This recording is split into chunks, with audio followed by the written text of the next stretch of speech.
right, everyone. How are you doing?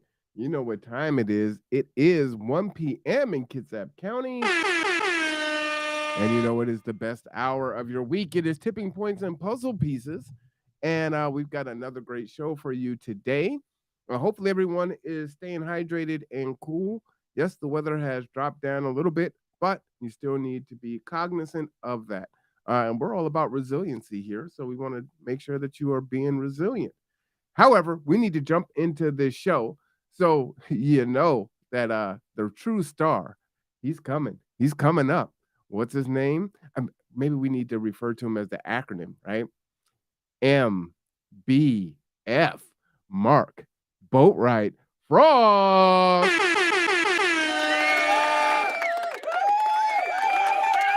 Hey, hey. All right, I think from now on you should be known as the acronym. MBF. Yeah, the TLA. TLA. Three-letter acronym. So I told the story recently. I worked at Cisco Systems in California. And when I first got there, they gave me this inch-thick book that was like 5x7, all full of three-letter acronyms and what they really mean. Oh, really? So that I could understand people when they talked in meetings and we're all using TLAs to describe a thought or a concept or something. And I'm looking at them going, seriously? You think this is a good idea? Hold on. I don't understand you. Let me look it up. Well, at least they gave you a book. You know, when I was working for the Navy in two stints, right? There's the military is acronym just super heavy, and most times they don't even bother, right? So they just speak, and you're like the little crickets are swirling around, and you just try to catch on when you can, and eventually you get it and you understand it. It is what it is, but yeah, it can be pretty brutal. Yeah, I mean, if you're on the bridge doing a stint and you're like on a missile destroyer and you have this thing say DPB, what's that mean? As I lean on the button, it means don't push the button. Is that what that means? I don't know. I just made that up. Oh. I wouldn't be surprised. I just wouldn't. Yeah, no, I've seen some really ridiculous things. So today's subject is the winds of change. We're going to talk about tipping points. And all right. So I was planning to do a whole bunch of graphs from the things of changing, and I realized what I always seem to realize when I do any research, and especially when I'm doing research on Google trying to find something meaningful, is there's a lot of people doing a lot of graphs on stuff that is very compartmentalized. And so our whole thing's about perspective. For perspective, you have to step back a couple paces and look at a larger picture.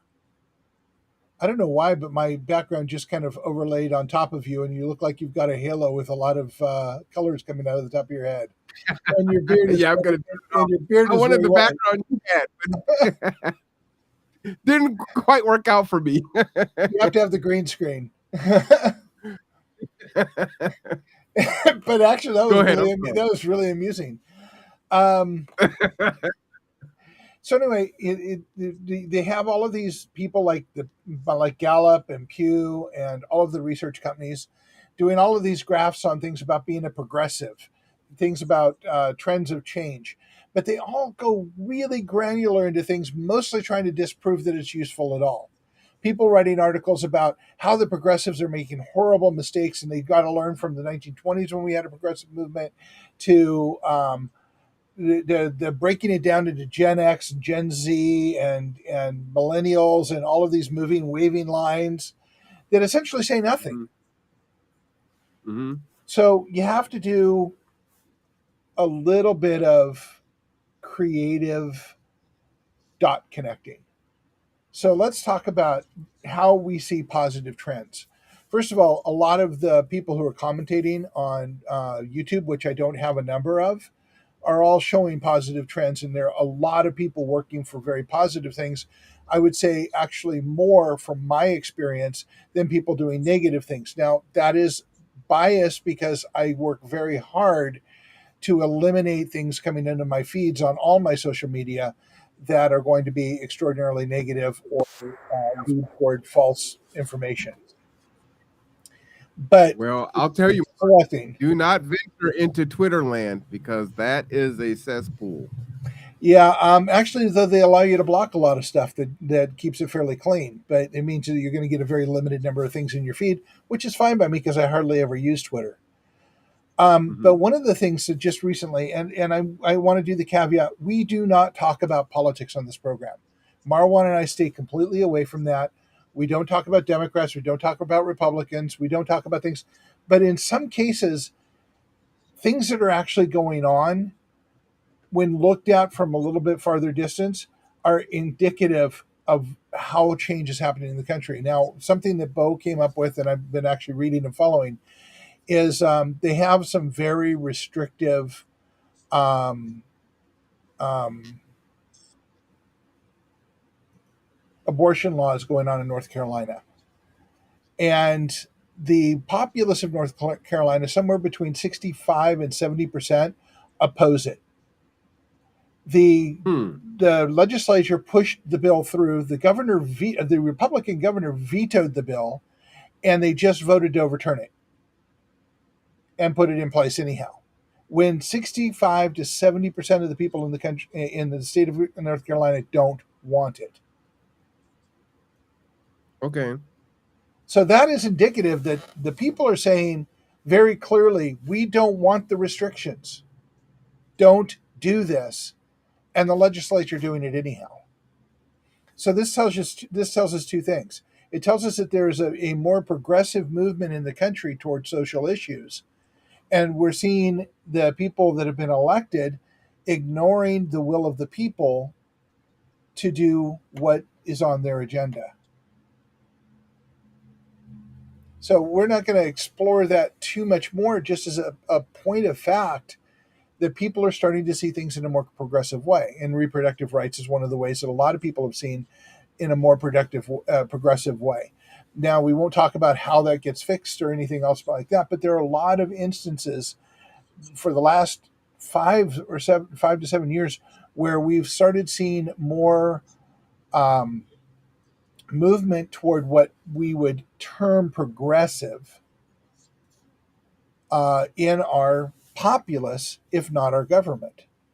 We've seen people push for, we're seeing actually universal basic income experiments in the United States happening more and more frequently.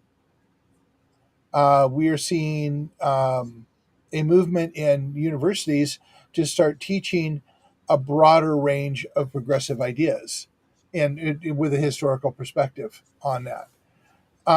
We are hearing more and more about what happened in the 1920s with FDR and the New Deal and the progressive movement then, which happened after there was a huge financial crisis. So the winds of change, the people are embracing more and more what would normally be termed as progressive ideas in this country. But we aren't seeing them enacted because the institutions in place are not embracing them as quickly as the people in the country are. And this is normal. This is normal. Government does not change quickly. Matter of fact, I heard this a long time ago and I've repeated it. And someday I'm going to actually go out and find the statistics with it. But they say, it is said that when 75% of the people are on point to move in a different direction or in a direction, Mhm. the government will jump out in front, hold up a flag, and say, "Look where we led you." And I think that's what we're seeing here. And while people are feeling hopeless, and God knows, Marwan, you and I have talked about really hopeless things and things that depress Mhm. a lot of people on this program. We've talked about all kinds of stuff. And yeah, the shit's hitting the fan. But at the same time, there is a huge movement to address those differences coming from the people. So we are seeing a clear example of we the people. Now this doesn't move in sitcom timeframes. We're seeing in the last 10 years a massive change in public attention to issues. Massive change. We are seeing elections change by people, the polls being wrong because they don't count for unexpected voters. That would be the youth coming out and saying, "Oh no, we aren't doing this," and changing the way things go. We're watching states turn blue that were red, solidly red before, because people are changing their minds about what they will accept and what they will tolerate. So that's something that I kind of wanted to talk about today. It's just there's a trend toward really good things, but we don't see it because of the way we compartmentalize our reporting and our studies. So how do we kind of remove the veil, if you will? And how to quantify it? By doing what we do, but what you and I Well, do. I guess I mean more in sense of there's definitely a lag between you know legacy media and how they are just so uh, staunch in not wanting to change, right, Mhm. and not wanting to articulate what the people are thinking and feeling, right? If it bleeds, it leads is kind of their saying, but they really are designing the narrative that they're giving to us instead of giving us the narrative of what Absolutely. actually is. Well, you have to ask yourself a question. Here's one of my perspective lessons. Ask yourself a question. What is the goal of traditional media?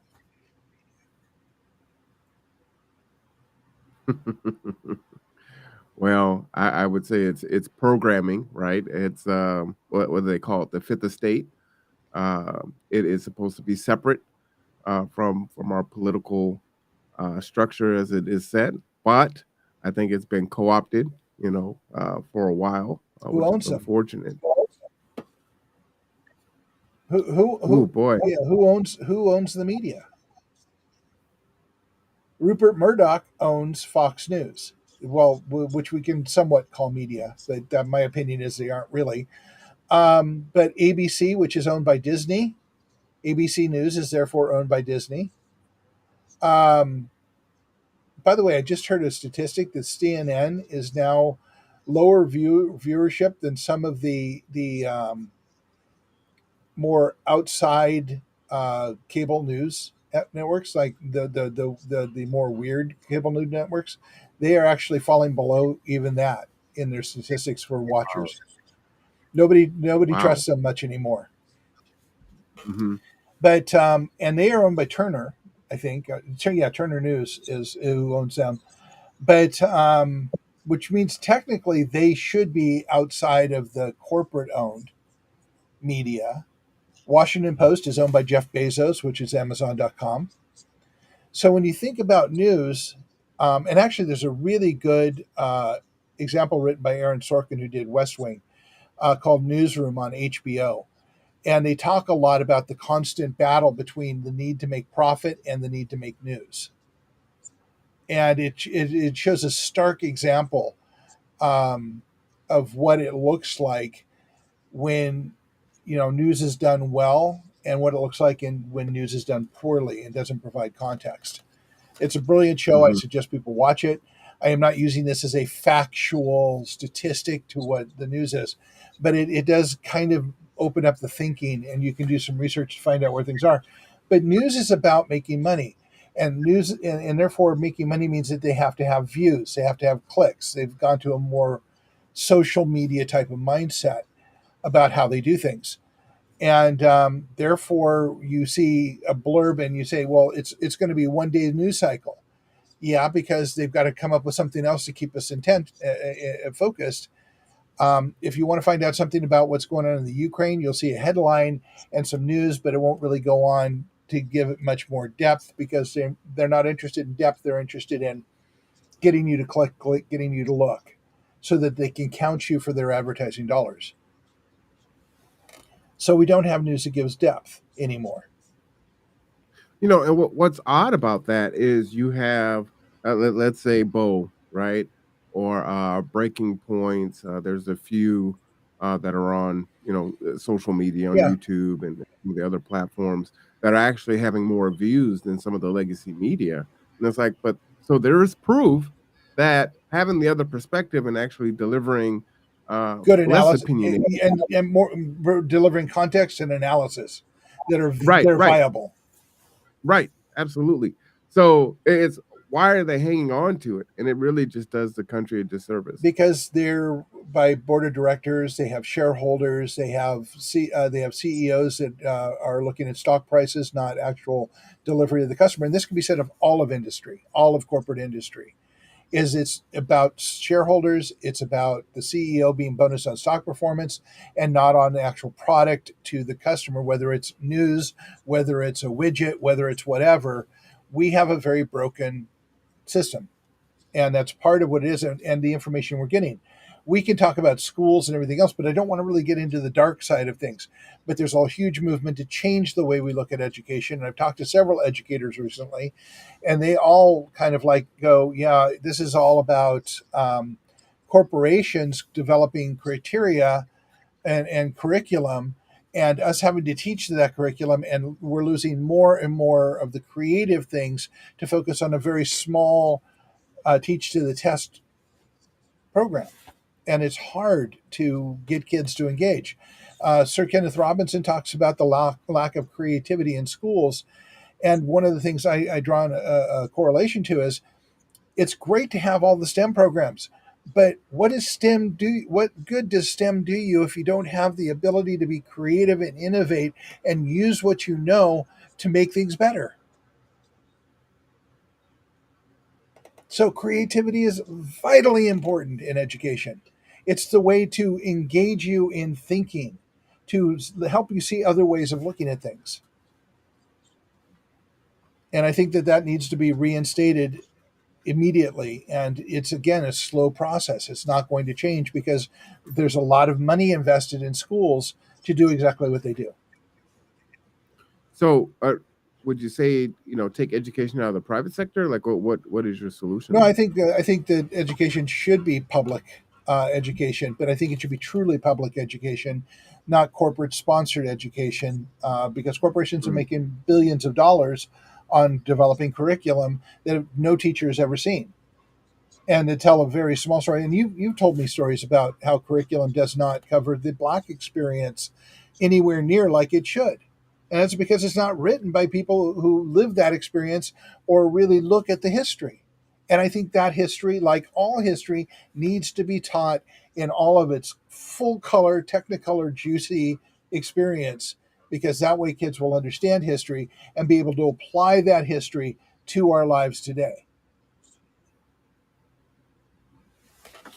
Well, and not just history, but also, we have a an explosion with technology and AI.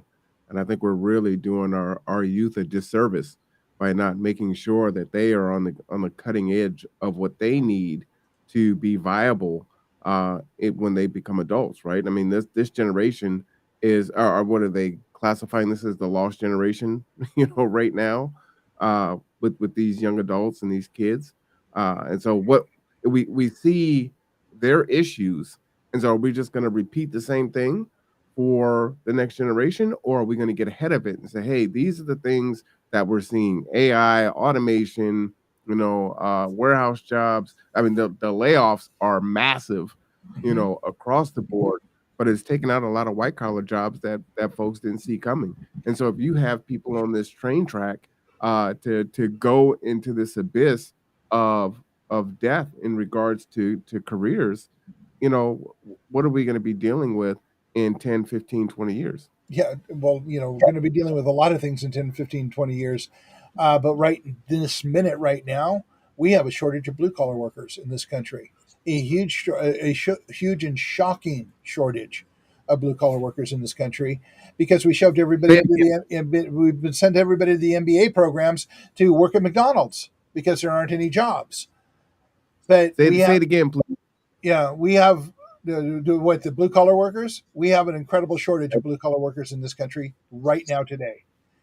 And let's see, Olympic College closed down its industrial teaching. What, 5 years ago? There were only two or three colleges in the Puget Sound area that teach industrial arts. and enter into the apprenticeship programs of the unions, who in turn have done themselves a disservice by making it so difficult to get into the programs for so many years. And now they're screaming for people. The power companies need linemen to work on power poles. There is a tremendous shortage. Wastewater treatment plants. There are people who've been there 30 years that cannot retire because there's no one to replace them. No one's entering the internship program. These are good paying jobs. Mhm. Granted, you're going to get your hands dirty, but you're going to be making, 60, $70,000 going in. And the people who are working in these plants are making six figures because they've been there so long and they cannot leave. They'd like to retire. Yeah, yeah, that's a scary thought. Yeah. So, It's a really shitty job, but it pays well. So yeah. wastewater Well, I treatment. mean, if they're getting older, if Yeah, they could pass away, then what do you do if you have no one to fill that position? exactly so. Uh, that's sitting in the wings. And those are not the only two jobs. Auto mechanics. If there's a job you can't offshore, you can't send your car to Japan or China to get it fixed and come back. It's got to be done here. There are a lot of jobs here that are a great shortage for them, and fewer people teaching you the skills you need to have to do them. Plumbers. Right now, they came even after COVID. Plumbers are like a 3 to 6 week wait to get a plumber. Mhm. Developments are slowed down because there's nobody capable of building them because the builders there just aren't the builders around. There are installers in like I went to Best Buy and I talked to them about what it would take to install a new radio in my car um, that would allow me to have Bluetooth and hands free capabilities. And they said, well, it'll be 7 or 8 weeks before we could get to it. Really? Yeah. Wow. And yet everyone's screaming about, we can't find anybody. And there's all these people that left their work over COVID or got laid off or just quietly were pushed out the door, however you want to say it. And they aren't coming back to work because they can't work for, um, for no money. And with prices of rent going up and, as I said, the HUD number that is being used or had been used in the past by some of the agencies here said that the average income in Kitsap County is $104,000 a year for a family of four. I don't know about you, but I don't know anybody making $104,000 a year that isn't working at the shipyard, and they are only a fraction of the populace of Kitsap County. So where does that Right. general number come from? And why? Where's I mean, where's the $104,000 coming from? And why is that the average mean when it obviously isn't here? Well, clearly people are living on less. Have you thought about what we can do in this what do you call it, revolution to change this, right? So Mm-hmm. follow what I'm saying, right? So UBI is has big talk right now. It seems to wane and come back, and it's like, oh, we're not gonna stop or stall or reverse housing prices. Everything is just becoming more expensive. So we're not going to do something really radical and say, hey, you know what, we are going to roll these things back, or we're going to say you're not going to be able to have a capitalistic viewpoint on basic needs like housing and health and things like that. I think that's the answer. But what can we do short of that to fix the situation? Well, fixing it quickly isn't going to happen any way you look at it. And part of the issue is what we talked about earlier is that media is putting out a very specific viewpoint that benefits them, but not anybody else. And I've noticed something recently driving around for G2 that I see a lot of available rental spaces here in the county. I'm seeing more and more over the last month or two, and yet we have this housing shortage, and we're building all these McMansions everywhere, and yet there's a fair amount of housing in fairly reasonable areas. And I'm like going, You, well, you that's really commercial, interesting, huh? are you talking about commercial buildings? I still miss you. Broke up a little bit on that one. Are you talking about commercial property? No, I'm talking about apartments. Oh, really? Yeah. Um, there's some apartments down off of Naval Avenue, right where you get down to the water.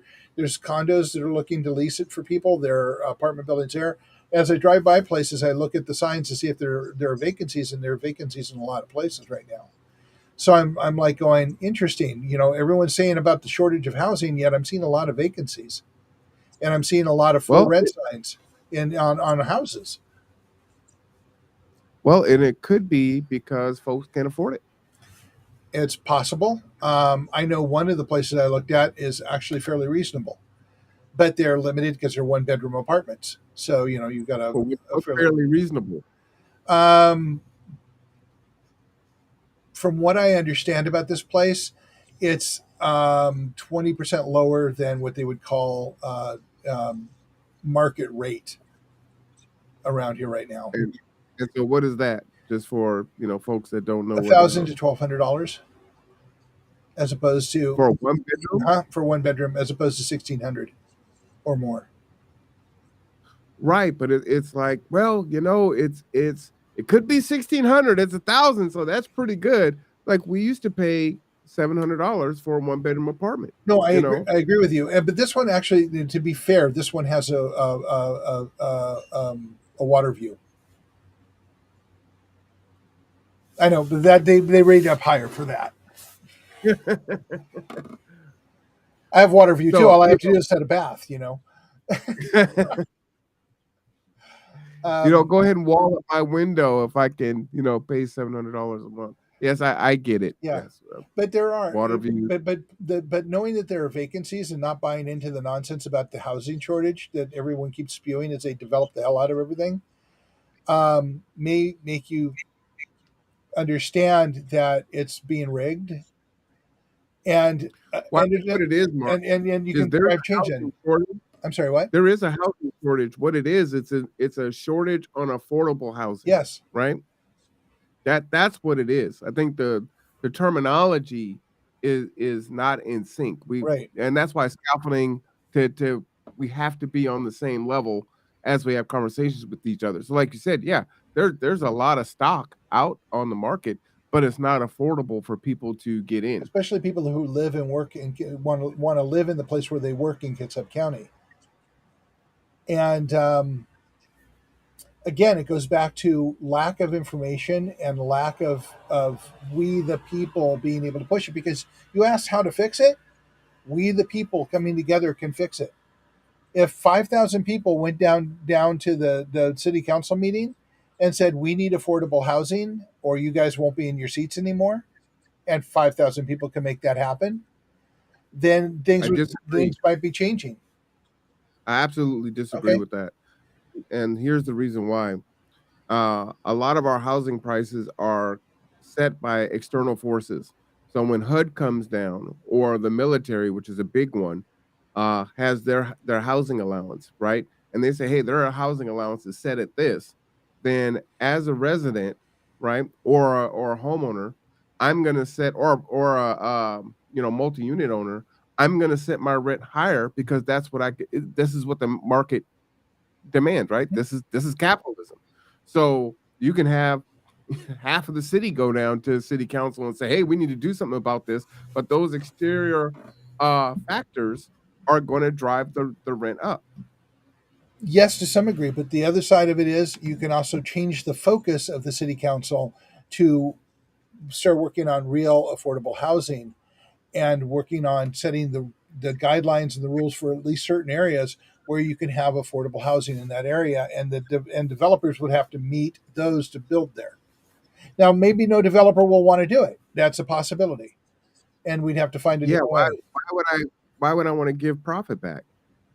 Yeah, well, the profit is in the long term. The developer only gets the money for the actual building of the property and selling of the property. You don't think so? Go for it.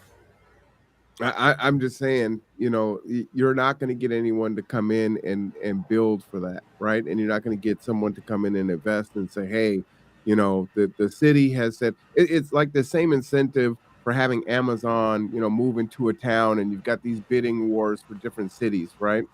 And it just drives it up. We're going to give you this. We're going to give you that. We're going to give you a tax break for 10 years, 15 years, 20 years, right? Um, and unless we put a a hard line on that and say, "No more, we're not gonna do that," uh, I you're just not gonna have folks do it. I think the solution is turning insular and saying, "Hey, you know what? If we're really gonna truly be resilient, we have a lot of folks that don't have a livable wage, don't have a family wage, don't have skills. We have a bunch of gaps vocationally. Why don't we just go ahead and train and teach our own citizens that live right here in Kitsap? We have Olympic College that has welding and, a lot of other really great programs, Do they do, manufacturing down in the yard, do they have that back? CNC. Does Olympic have that back? Because they closed those programs down a few years ago. No, no, no, no. No, that those things are still there.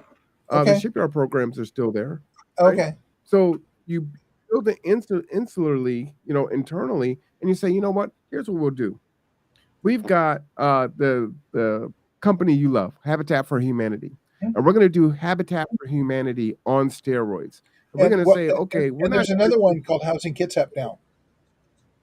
housing Kitsap, but Yeah. even Habitat, I think is a lot of people know what that one is. But okay, Right. so there's housing Kitsap, and I don't know much on how they work. They do. But They do you what know, you're talking about. They train people how to build their own houses. right, but you don't stop once you build yours. You Right. continue to help others build theirs, and you continue it on, right? So now we don't need to outsource some, developer out in California or overseas and have to give all these tax breaks in order for them to come and build. We're going to build here. And so now all we really have is the cost of materials, right? We're giving folks the skills, we're giving them a livable wage that's based on here, which drives prices down, right? Now we're also teaching people to go into different professions. So now we've created some plumbers, we've created some electricians, created some framers that can work here in the area and or work in neighboring counties. I think Providing that's and providing the manpower that is necessary to developments. Down the way from where I live, we have that affordable housing complex that's been in process for 5 years now on Riddell and Almira, oh yes, yes. and it's still not done. And by the way, having done construction, and you've done way more than I have, I have to ask the question: every construction project I've ever been on, you put the roads in first and then you build the houses. This is the only one I've ever seen where they built all the apartments and now they're starting to put the roads in. But this has been going on an ungodly long time. These units should have been done a year ago, but for the thing, but they don't ever seem to have the manpower on it. So I'm wondering if part of the economic drive of the development is the McMansions are going up because you can pull more people and pay higher wages to do high-end housing or high-end apartments and multi units, but the affordable housing you can't get anybody to finish it up. And there's a lot of projects I've seen going on in Kitsap that are going way slower than I would expect them to go. Well, some of that hasn't, COVID had a big effect on that, Yeah. right? And not only with our supply chain, which I think was one of the biggest issues that we had, right? So it drove our material costs through the roof. And so then there's this huge delay. And then you have all these folks, right? And so you're going to lose, if you don't have any work for your workers, you're going to lose your workforce. They're going to go to other places, right? And so now we go from one project to the next project to the next project. And now all these things are in limbo because we don't have wood and we don't have cement or we don't have, steel, whatever the case may be, or the price is so high, we're having to slow down. So I think all these factors all at once we're coming out of the end of COVID, but we're going to be experiencing the impact of COVID For a long time. for at least a good decade. It's going to Yeah. be a minute. And that brings back the thought about why didn't they put the roads down first? Maybe they couldn't get the materials for the roads or couldn't get the equipment to put the roads in first. And someone made a decision, hey, let's we've got this labor, we could do this part or we could do that part, so let's do this. So that could be what that is. Yeah. Um And I say I'm not an and expert on it, but it's just something I'm used to seeing them do that first and then everything else. well, and everything has a process. So, I was just it's so funny we're having all these conversations that's triggering I had to annotate all of my previous experiences while I lived in Kitsap for something that I did yesterday. But in that, you're kind of bringing up these different things, acronyms and construction and whatnot. And so, being a brick mason, you have to come in at a certain time and do the work, right? And so until these other folks get done, you've got to wait. And then the Yeah. electricians have to come in, the plumbers have to come in. So they can't do anything until this is done. Well, we can't do this until that's done. And then this has to set. So all of these things are on these tight controls and order. And if one person is out of order in that, and there's only so much you can do. So you're Yeah. just waiting. Actually, there was a really high end house. I knew somebody who worked in a painting, local high end painting contractor, and there was a really high end house in Bainbridge Island they were working on, and they had to, and for some reason they put the carpet in before they allowed the painters What? in. You got exactly what I was talking about. Like, yeah, no, just no. Do the paint first, and then you do the carpets. Otherwise, you're going to be doing rework. Well, and you're gonna have to tape everything off, right? Which Yeah, is more materials, more time. But there could have been something in place where it's like, look, man, we can't get the painters out here. We'll just put this in. By the time they're gonna get there, we don't have the 4 days it's gonna take to lay the carpet. I'm just using yeah, that arbitrary number to do that. So let's get this out the way. Yes, they'll have to, take some time and tape everything down, but whatever. Or maybe after the carpet's down, they can tape while we're still waiting on the rest of their crew to come over. I mean, there's all kinds of crazy things yeah. like that that kind of put things out of whack. But in the best laid plans of mice and men, the carpet does not go in before the paint is done. Just it's kind of like, yeah, I'm going to put the carpet in, then I'm going to put the roof on, and then I'm going to put the ceiling down. No, no, no. Yeah, Just put the no. carpet in and there's no roof. Hey, we're gonna get rain for the next 3 weeks, but it should be okay, right?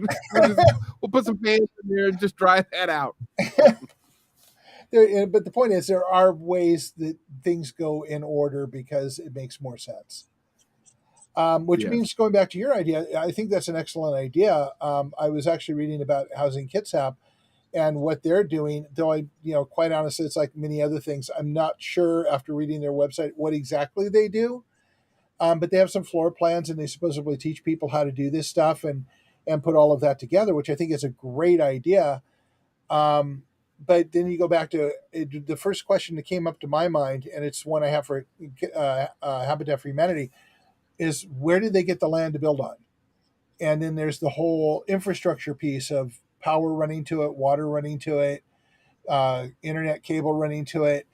That's a lot of money and a lot of time to set up for an area.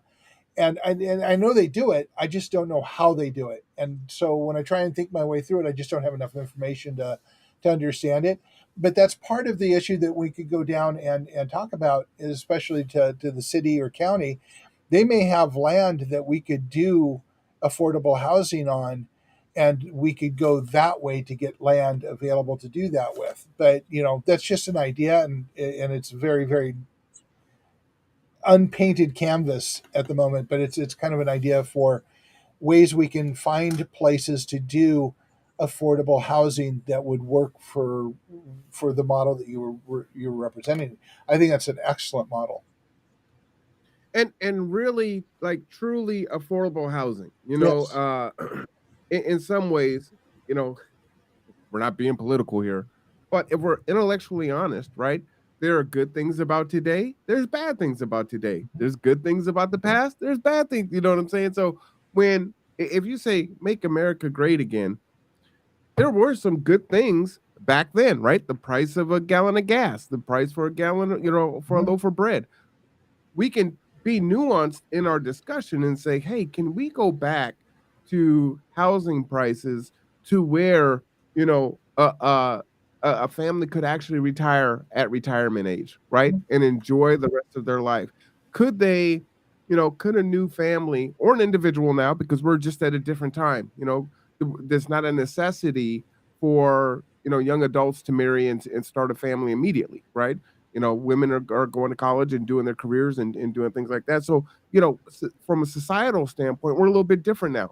So, individually, how can those folks, get into the housing market and buy their first home or their starter home where they are not rent burdened and they also have an investment that they can leverage as they kind of move on, but not allowing these prices to, to triple and over the course of You know, the Okay. it goes back to the same thing I've said all the way along. It's mindset, to some Mhm. degree.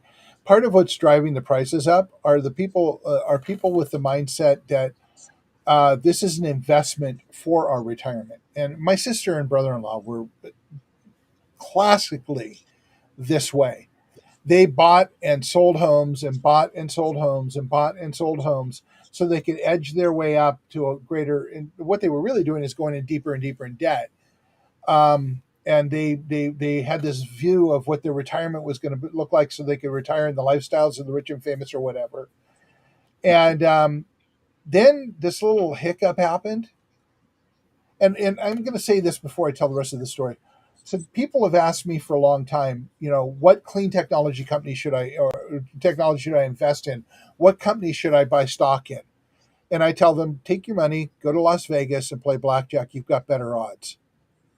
Mm. And the reason I say that is because there are so many factors in the profitability of a company that you cannot manage or control for, that it is a complete gamble to play the stock market, as far as I'm concerned, unless you understand the nuances or have inside information.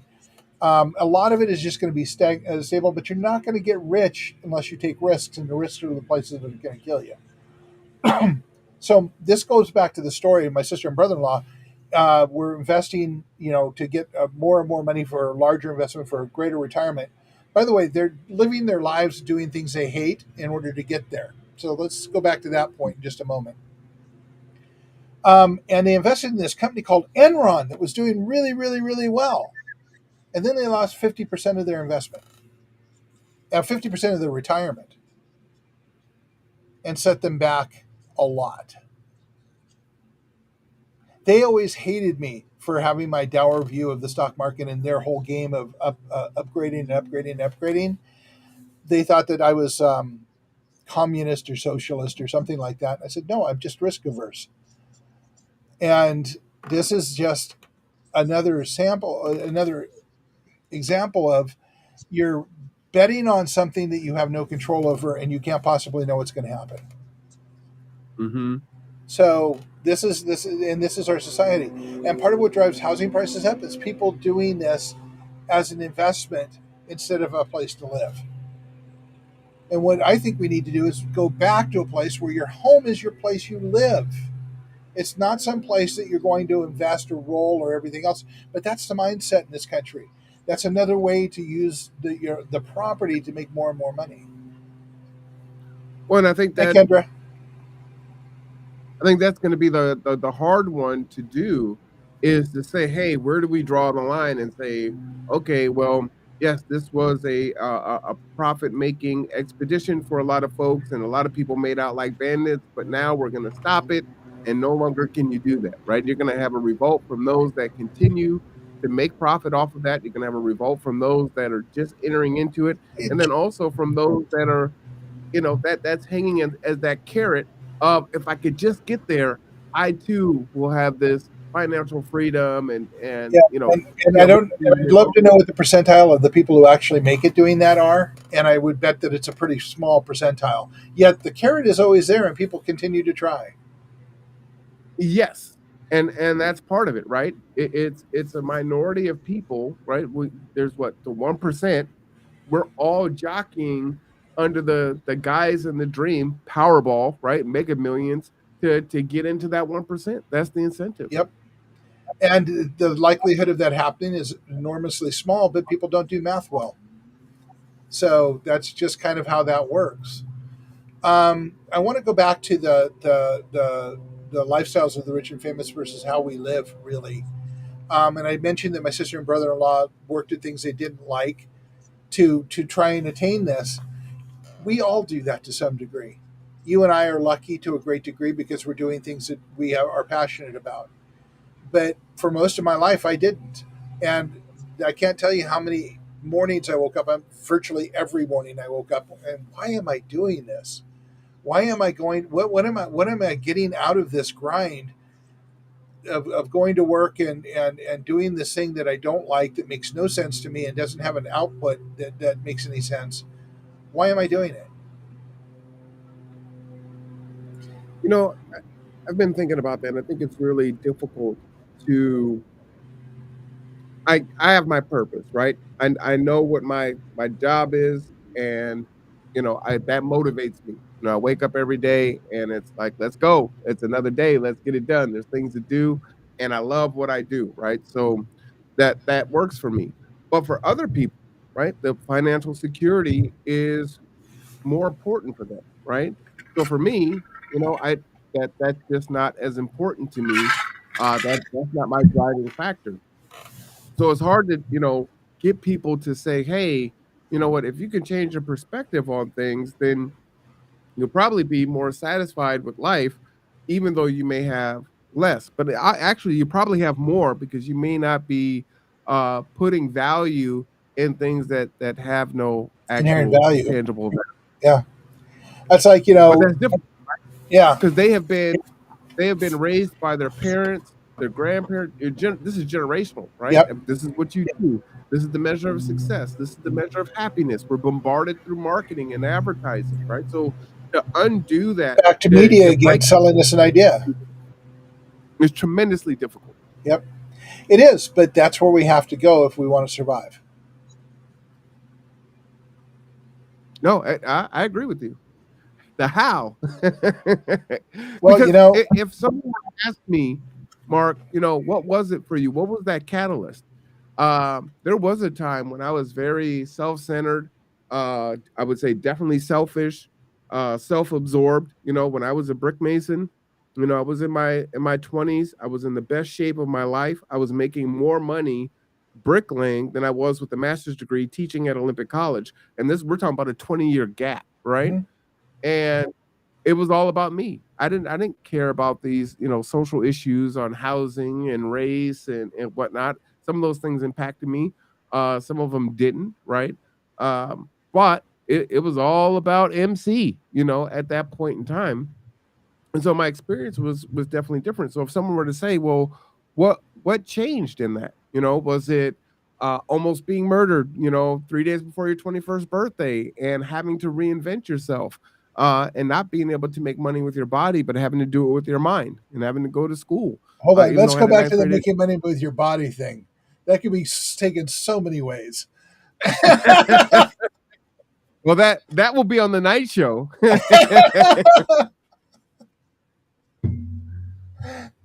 Yeah, yeah, so you have another channel for that, right? Yeah, I have another channel for that. That'll be at 11 p.m. Uh, Yeah, but go even to then, actually, yeah, I was gonna say go to that Pornhub. is actually well, you know what? If I had Pornhub back then, I probably would have been on it. But there was a time where I did have to use my body to survive in that way, right? They call them hobosexuals, right? And it can be hard for males Well, in this world, right? Because there's not a lot of resources if you don't have family and children. And yep. so, yes, I had to be able to perform in order to keep a roof over my head from time to time, in my late teens and my early 20s. Yeah. Well, as we both know, I've been perfect all my entire life, and I've always been driven to help other people. And I'm going to stop shoveling bullshit right now. You don't get to be where Marwan and I are without shoveling a lot of shit. You have things happen in your life, and you have to overcome them. If you don't survive. It's just that simple. So That's the resiliency. yeah, and you get to a place where you realize it's not about you. It can't be about you.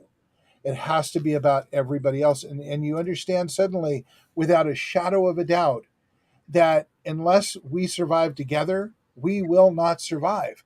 Unless we thrive together, we cannot thrive. And that's the point. Marwan was talking earlier about, and I know we're closing up on the program, so I wanted to bring this in.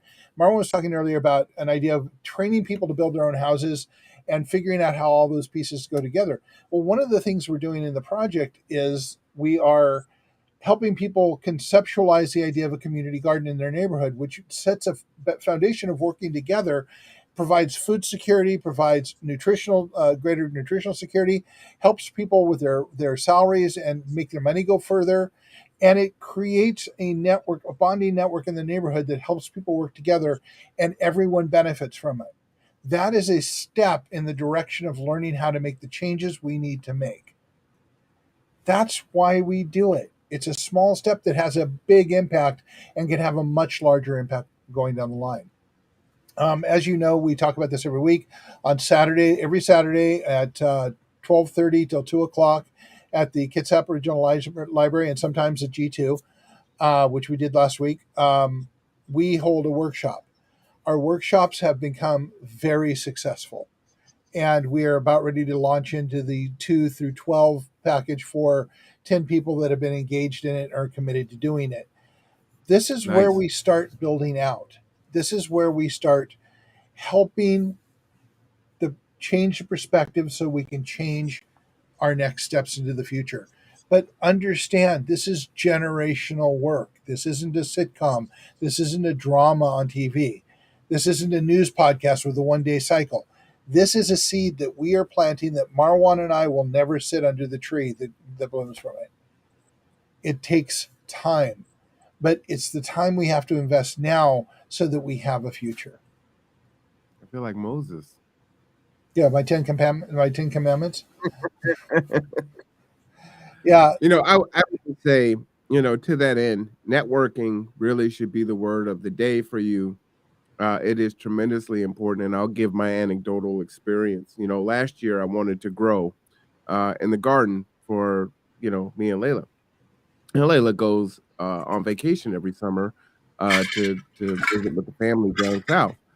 Well, it didn't happen, and even though the library had their summer reading program and all the resources are there, it just didn't happen. This year, like, okay, I'm gonna try to do it again, and so the networking piece is really important on that. Well, I met Deanne from the county, and she's working on her master grow license, and she grows, and so she's gonna help me to plant some kale in my backyard and some potatoes, right?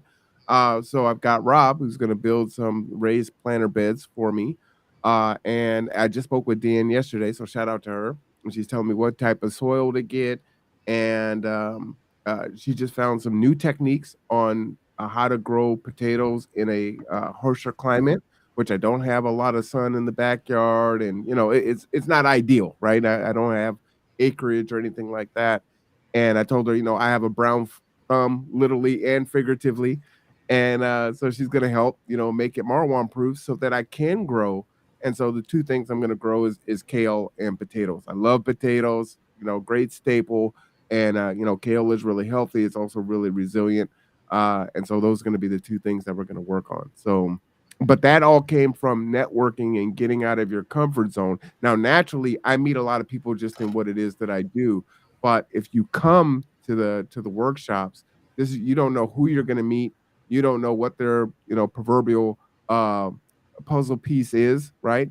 That gap that can help you to do something that you've been wanting to do, but you just don't know how, and you just think you're too busy or whatever the case may be. There's great people all around us, and so I encourage you to really, try the workshops out because you'll get a lot out of it. And the relationships is the most important piece of it. yeah, absolutely. And the whole point of this is how to build relationships further than the workshop and how to continue networking until we build the grassroots network we need to change the things that are problematic within our culture so we can secure shelter, food, power, water. And we're working on that diligently all the time. We have a new board member, Matthew Barrett, who is a solar guy, and he's working very hard moving the Power for All project together. And the community gardens are one piece of the Food for All project we're pushing. I did want I'm to. hoping to get you on to have a conversation around that because I would love to see how can renters take advantage of solar technology. We're actually having some deep discussions about that. We'll cover some of that at the next board meeting. So we'll talk about that, and then we Okay. will start having more meetings this summer. I'm probably going to be more outbound than I'm comfortable with because of the amount of work that I do. Um, and also to add one more thing to my plate that has been on now.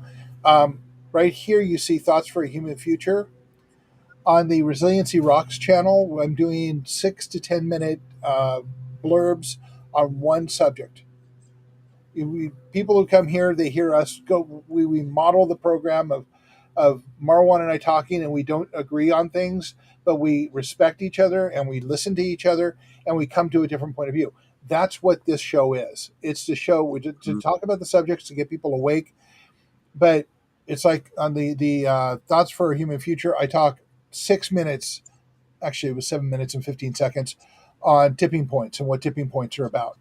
I talk 6 minutes on puzzle pieces. I talk 6 minutes on this, and then there's the 18-minute one that I just finished filming this morning with Dr. Jay Silverstein, who talks about neo Darwinism and how our adoption of the theory provided by Darwin has actually prevented us from becoming better humans ourselves.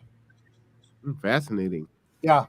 So I invited him to join us when he gets back from Egypt. He's leaving. The reason I had to pre-record it is he's leaving for Egypt for a dig for 3 months, and he will be back in late July sometime, I think. And I would like him to come on the program and talk to us about Excellent. it. So, I love it. I love it.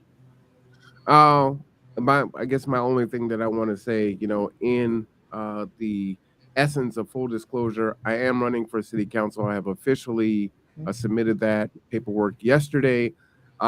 We do try to not touch on politics here, and so you won't hear me advertise or talk about that on this platform at all. But if questions do come up, uh, I do intend to be one that answers questions and does not dodge. I may say I need some time to think about it, but I think if we're also going to have change, just as we do things as a people, allowing people to dodge questions and not ask the question that was give an answer to the good question that question. was asked is disingenuous, it's dishonest, and it doesn't help anything. Nope. So do know that I don't see any conflicts in things that we say. I can be critical of city council as I will be, and I can also be give them their kudos when I think they have done something well. So that will continue. But I do want to just put that out there as Yep. full disclosure. Oh, no worries. I was just checking to see if I was any blood on my lip from biting my lip.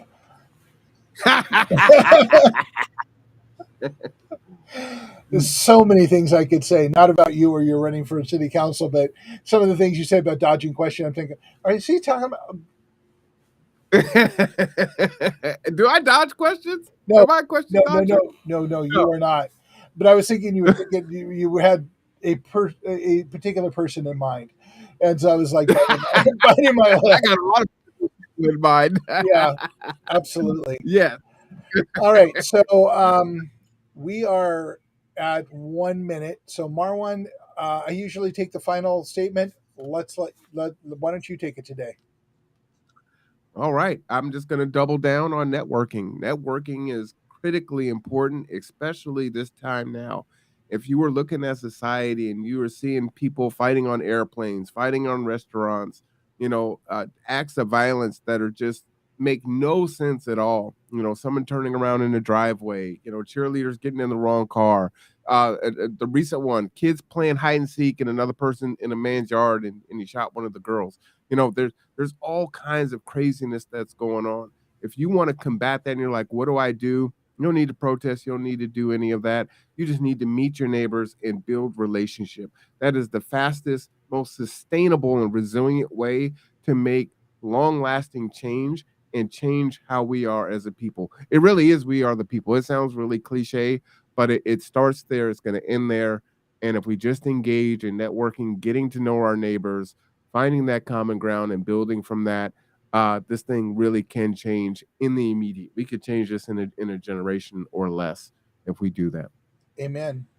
Amen. So, and that's why the workshops exist, is to teach you how Hmm. to do the things you're uncomfortable with in meeting people and overcoming their cultural resonance that we get blasted through our media.